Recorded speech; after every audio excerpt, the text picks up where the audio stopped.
আসসালামু আলাইকুম। Hasna easy recipe থেকে আপনাদেরকে স্বাগত জানাচ্ছি। আজকে কুরবানি ঈদের পরের দিন। গতকাল মাংস খাওয়া হয়েছে, কাজে আজকে আর কেউ মাংস খাইতে চেতেছে না।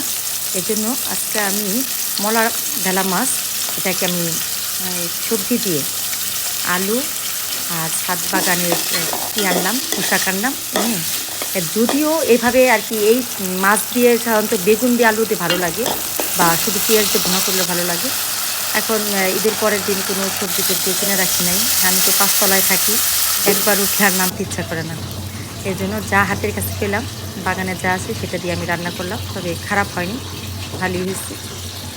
রান্না করলাম, আপনারা দেখুন যে এইভাবে রান্না করা যায়। আপনারা চেষ্টা করুন রান্না করার জন্য। তরকারিটা কালারটা অনেক সুন্দর আসলো।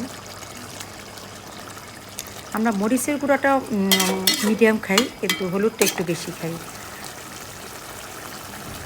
আসলে মরিচ ছাড়া অন্য কোনো কী বলে মশলা শরীরের জন্য তেমন একটা ক্ষতিকর না। তেল মরিচ এটা। এই যে আমার রান্না হয়ে গেল মলা ঢেলা মাছ এই পুঁইশাক দিয়ে আলু দিয়ে। আল্লাহ হাফেজ।